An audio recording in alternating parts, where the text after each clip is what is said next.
ଧାନ ଦେଖିବା ମନ୍ତ୍ର। ଓଁ ଶ୍ରୀ ଗଣେଶାୟ ନମଃ। ଦୃଷ୍ଟି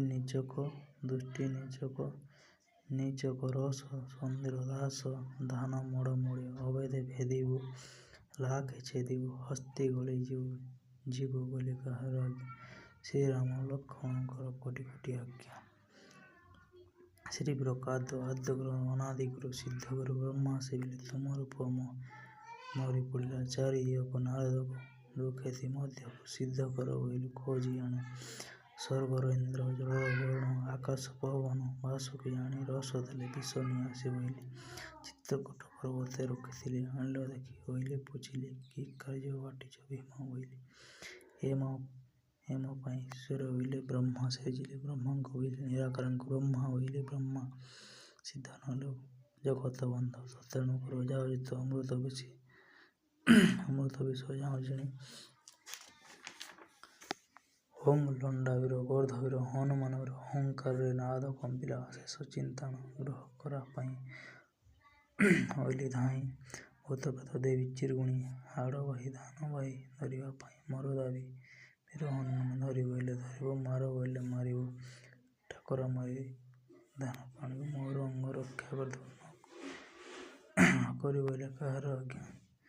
ଶ୍ରୀ ଆନନ୍ଦ ସିଦ୍ଧଗୁରୁ ମହାଦେବଙ୍କର କୋଟି କୋଟି ଆଜ୍ଞା।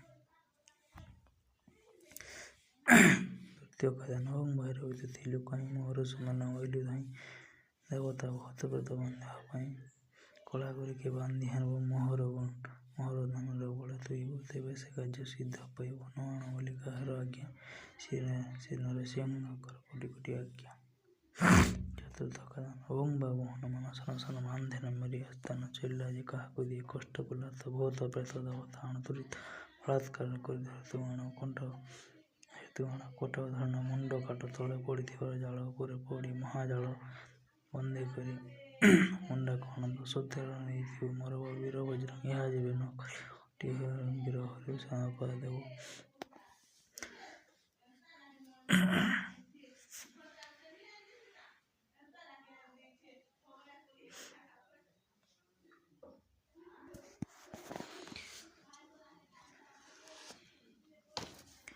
ଓಂ ଗୁରୁ ଗୁରୁ ଶହେ ଗୁରୁ ଏକାର ମନୁଷ୍ୟ ବନ୍ଦୀ କୁଳାର ବାର ବନ୍ଧନ ବନ୍ଦୀ ଚନ୍ଦ୍ରପୁରୀ ସୁନ୍ଦର ସ୍ୱାମୀ କୁଳବତୀ କାଳୀ ମାଇକି ବନ୍ଦୀ ଗଗନ କର ଜଳନ ଉଡ଼ାରେ ଯାହା ଅଛି ଆଖି ବାନ୍ଧି ଆଖି ରୂପୀ ବନ ମଞ୍ଚରେ ଧୀରେ ଗୁରୁରେ ବାନ୍ଧି ଧର୍ମତା ଆଗେ ସାହା ଓ ଗୁରୁ ଜ୍ଞାନ ଆସି କୁଳାର ବାର ବନ୍ଧନ ଯେବେ ଔଷଧ କହିବ ବଂଶ ବଢ଼ି ନାଶ ହୋଇଯିବ ଯାହାର କୁଞ୍ଜ ରହିବ ବନ୍ଦେ ସୁପନ୍ଦ ଧାନ ତତେ ଗଣିକ ପଦ କହିଦେବ ମତେ ସିଦ୍ଧ ପର୍ବତ ହେଲେ ଉତ୍ତର ଗଣ ତତେ ଜାତ କଲେ ଶ୍ରୀ ଭଗବାନ ଭଲ ମନ୍ଦ ତୁଇ କହିଦେଉ ମନୁଷ୍ୟ ମଞ୍ଚେ ବୁଝି ସିଦ୍ଧ ପର୍ବତ ଏ ଉତ୍ପତ୍ତି ଭୂତ ପ୍ରେତ ତୋର ଭଉଣୀ ଲାଗନ୍ତି ଇନ୍ଦ୍ର ଦେବତା ହଲି ଧନି ସାଷ୍ଟାଙ୍ଗେ ପାଦେ ପଡ଼ି ଜଣାଇଲେ ଆସନ ଶାନ୍ତ କରିବ କେହି ନାହିଁ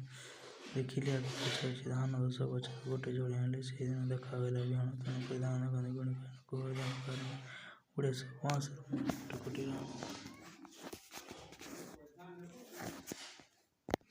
ଏହି ମନ୍ତ୍ରକୁ